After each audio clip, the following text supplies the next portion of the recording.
the bigger the game throughout his entire career, the better he got. And I know we want to say thank you to him. We had him on the weekend that he was buying beer, Miller Lights, for all of Chicago. But we thought that there was a good chance that he would be back. But he's now a brand new Washington National, and that's weird to say. Let's bring him in right now on the Corona Hotline. Jon Lester joins Waddle and Silvy on ESPN 1000. Hey, John, how are you? Good, guys. How we doing? I've been better, to tell you the truth. I wasn't thrilled with the news as a Cub fan, and to see you yesterday, I'm very happy for you. I would have been happier if you were here in Chicago. So let's start there. When did you realize that, hey, there could be a chance for me to come back, but then, it's probably not going to happen? When did that happen? Realize it. It kind of just came to fruition real fast. And, obviously, like I said yesterday, a really, really slow off season. I think, as you guys have seen, for everybody, a lot of free agents out there. So, and I knew the pecking order of what was going on. So I knew that it was going to take a little bit, and I figured it would be in January before something happened. And the Nationals kind of came in out of nowhere and,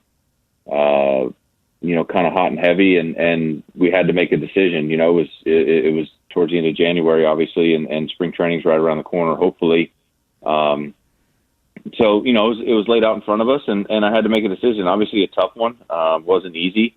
Talked about it a lot, through different people. And, now we're excited. We're excited for this new chapter and looking forward to, in the next couple of weeks, getting going. Was that a decision, John, where you kind of sat with it for a little while and thought, I either through my agent or by myself, take this back to Jed and kind of check in with where the Cubs were at? Or did you know that it was going to have to be somewhere else once you had that from the Nationals? Really, there's, kind of a whole process to the thing that I'd like to kind of keep private between me and Jed and Mr. Ricketts and those guys and how everything kind of transpired. But, once things kind of started happening, I think the biggest thing is you have to kind of take what's in front of you and evaluate that. And we did that and had to make, like I said, had to make a decision. It wasn't something that we were going to let them sit on and string them along. And at the same time, it was something that we weren't going to sit on and wait too long to allow them to, maybe move on to something else. So, like I said, tough decision, a lot of communication on all ends of the spectrum. And, at the end of the day, like I said, we're excited. We're excited for this chapter. Jon Lester joining us. It's Waddle and Silvy on ESPN 1000. I told you I started the conversation off, John, by saying that I was surprised. How surprised are you that this is the direction, not just with you, but whether it's Schwarber, whether it's Darvish, and it seems like they're in sell mode? How surprised are you that they're going in that direction? I don't think surprise is a good word. I think, in this game, there's a lot of ebbs and flows.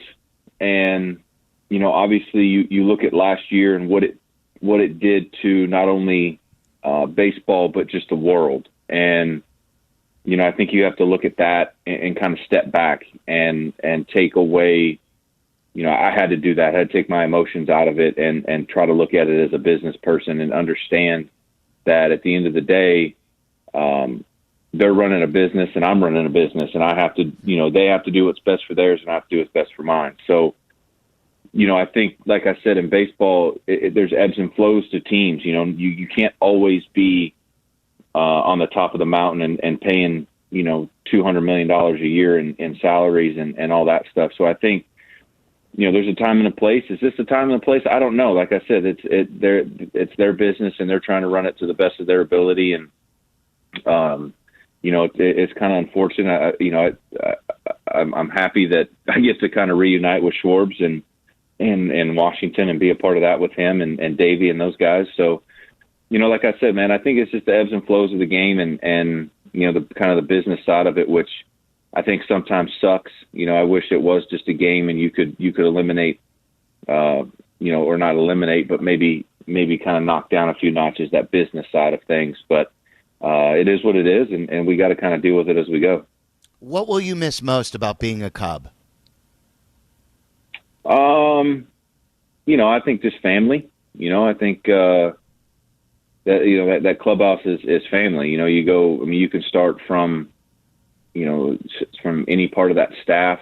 And obviously the players are stick out, but I think the biggest thing is just the relationships that you build throughout the years with that staff and the people there and the people that are around the field, the security guards, the ushers, to you name it, that you interact with on a day-to-day basis. And that's the hardest part is doing that. And I had to make sure that when we did make this decision, I called a few people and let them know before they found out, on the internet. I didn't want them to feel like I abandoned them or anything. So, I think that's the hardest part, man. It's just the family and the relationships that you build. But at the same time, looking forward to, kind of that new family and the new relationships you build in another clubhouse. Jon, I want to ask about the 6 years you spent here in Chicago and kind of play that into where your next chapter takes you to. You've talked a lot, and in your time here with the Cubs too, talked a lot about building that family, building that kind of sense. What is an off-field memory from 15 to 2020 that's not World Series related, that sticks with you as this was emblematic of my time here with the Cubs? This is what's going to be important for us to build in Washington as well. I think you can't really compare Washington to the Cubs. I think there's a lot more veterans there than there was when I got here or got to Chicago. There's so many that I'm gonna obviously miss a lot of them that stand out for me. But I think one that really stands out is just having a few kind of playoff parties at my house and having Eddie Vedder, there and sing and. That camaraderie that you get with your teammates, having the team dinners when you're on the road, team dinners even at home, talking shop in the getting everybody to come to one room and or even the hotel bar and just talk baseball. And I think that's something that gets lost in today's game. I think guys get burnt out, and I understand that, but I think there's kind of that. I'm looking for the right word, but there's just that sentiment of when you get these guys together and you talk about how they grew up, how they played the game, and listen and tell stories. And I just remember hearing stories from other guys when I was young, and just trying to be a fly on the wall in the corner and listen to these guys talk. And some of those nights really stand out for me with these guys. And just watching. I think the other part with it is watching these guys grow as baseball players and human beings, and seeing guys start foundations and seeing guys start families and get through different parts of their careers where they're rookies to starting to be established big leaguers and make a name for themselves. And that's also a cool part of the whole process. Jon Lester joining us, Waddle and Silvy on ESPN 1000. What is it about the postseason, Jon, that made you, it's one thing to say, hey, I want to be better when money's on the table time. But I've watched many athletes in this town, the bigger the moment, and them sort of wilt, especially in Cubs uniforms throughout history. What is it about you that you can be great in the regular season, but then you get to the postseason and it gets to another level? I think if you could put a finger on it, there'd be a lot of guys that could do it. I think for me, man, the postseason, usually I'm a slow starter and then I kind of build and then I finish the season well. So that always helps. I feel like I'm pitching my best in that particular time. I think the biggest thing, man, that really helped me at an early age is getting thrown in to situations and almost situations too good to be true. I got the pitch game 4 up 3-0. I know it was on the road and, all that other stuff, but I had the best pitcher in MLB that year behind me in game 5. So like I had early success, which I think when you have early success in playoffs, you realize that the game is no different. It's a little bit faster. Obviously, it means a lot more because you lose, you go home. It's not like you live to, play another day and you've got, 30 more games left in the season type deal if you have a clunker in there. But I just feel like it makes you focus. It makes you prepare. And then I feel like I've always prepared well. And I feel like the teams that prepare well in the postseason usually do the best. So, like I said, I think I was brought up in an organization where I was brought along the right way in the postseason. And like I said, I got off to a good start, which, always helps, which means you're not pressing, you're not trying to do too much. And like I said, I've been fortunate. I've played for a lot of great teams and been able to be in the postseason for a long, long time. And, I think the more you get in there, the more of that kind of that, oh my God, I'm here moment kind of goes away. And because of that, Jon, a 2-part question here. Do you believe you have a good shot for the Hall of Fame? And if you had a choice and you do get there, would you wear a Red Sox hat or a Cub hat? Oh, man. I'll tell you this. If I will say I'm very proud of everything that I've been able to accomplish in the game. And it's been an honor to be able to do this for a long, long time, and pitch in some big games and come out on top in those games. But the Hall of Fame would be something that I think would, obviously would be kind of that far off cherry on top. Not everybody gets in there. And it's something that I don't expect to be in. It's not something that I play for. But if I do get that honor of doing that, I'm just thankful that they actually pick the hats for you now. So right, I don't have to make that. That's why I said if it was your choice. My choice, man. I don't know. I mean, like I said, it's such a hard decision for me because of coming up with getting drafted and coming up with the Red Sox, having such a good career, and then coming to Chicago and completely changing history. I wish you could, even though they're so tacky, you could have the double hat, kind of one of those deals. Because there's so many memories there for me on both sides of them that mean so much in my career at different points in my career, where that would be a impossible decision for me to make if I was honored enough to be in that position. Hey, Jon, one of the things that's always really impressed me about or story-wise, it's impressed me about your career with the Cubs is the story that Jeff Passan tells about your signing with the franchise in his book called The Arm.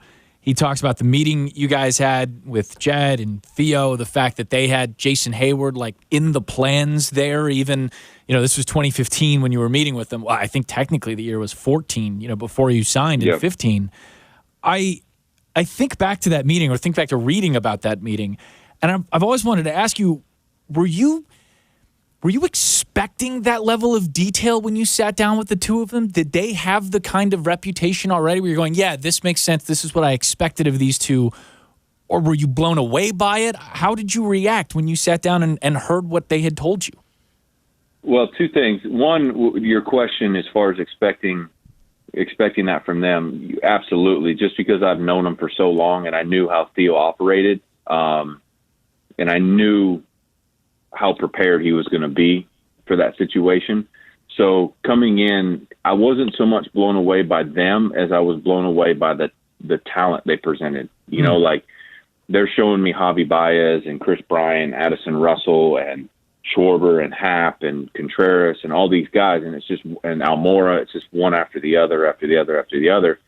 And you're sitting there going, in the back of your mind going, okay, these guys are minor league prospects. How many of these guys actually pan out? You know what I mean? How many of these guys get to the big leagues and have success, which usually isn't that many. And then you look at the Chicago Cubs of 2015 and 16, and it's they all were there and they all had success. like, and that's crazy stats that just, kind of blows your mind that these guys were able to do that. And that's a testament to the player, not only the front office, but the player. And to me, that was the crazy part, was the part that blew me away, was just the amount of talent that they had coming. But the detailedness and the organization and the way they went about it did not surprise me at all, just because, like I said, I've known Theo since I've been in this game, and I know how he works. And, Jed's been there a long, long time with him as well. And, he's right there as well with it. So, that part didn't surprise me. Jon, what would you tell other free agents? And we're in the middle of we're trying to get Deshaun Watson here for the Bears, but not specifically to Deshaun, but just for you as a guy who never lived here before, and you're thinking about signing with the Cubs. And I know how invested you became in this city and how much you loved it. What would you tell anybody who asked you, who is an athlete, about living in Chicago and the fans and just making it your home? I think you just said it right there. I would tell them, be prepared to make it your home. I mean, I think that's the biggest thing, is the relationships that I've built, not only at the field, but off the field with, like I said, the people you meet along the way, restaurant people, the people I've met through my foundation, so forth and so on. I think that's the biggest thing. That's the unique part about Chicago is, plus I know a lot of guys that played there and didn't play there very long that made Chicago their home, and they still live there, and they reside there, and that's where they're raising their kids. So I think that's the biggest thing. And I think what surprised me the most, and I knew the fans were obviously big Cubs fans and Bears and Bulls and all this stuff, and I knew that they were all going to buy in and be all in, but just to the extent of which the fans buy in is just, it's hard to believe unless you actually step in front of them and play a game and understand where they come from and what they do and their heart and soul that they put into every game. It's just it's a special place. To have a big city like that, basically, it looks like you're on the ocean in the middle of the country, so that makes it unique. The food, obviously, I mean, everything you guys know, I mean, it's just a very unique place to be a part of. And I'm glad that we made the decision that we did 6 years ago to be a part of that organization. And I'll be forever grateful that they allowed me to make that decision and extended that offer and let me be a part of their family. Jon, on May 14th, the Nationals start a 7-game trip. You're in Arizona for 3 and then Chicago for 4. You will be here. What goes through your mind when I tell you that? Can't wait. I'm excited, man. I mean, I looked at that before I started calling guys and telling them what was going on. And, anybody that I text with or talk to, I'm like, hey, I'll see you in May, mark it down. Unless I'm pitching, I'm probably going to be spending more time in the Cubs clubhouse than I will be in my own team's clubhouse. But, I'm excited for that. I'm excited. I want to see my guys. I want to see and extend my love to them and my respect and all that stuff. And, like I said, man, it's a special place in my heart. And those guys, I think that's the big thing is that, those guys are our family. And I can't wait. I can't wait for those dates. But at the same time, I got to focus on being a national and trying to win ball games for them now. Jon, thank you for saying yes to Chicago. Thank you for what you do for Never Quit and raising money for pediatric cancer. It's been a joy talking to you through the last 6 years, getting to know you. We wish you nothing but the best. Thank you for everything. Yeah, thank you, guys. I really appreciate it.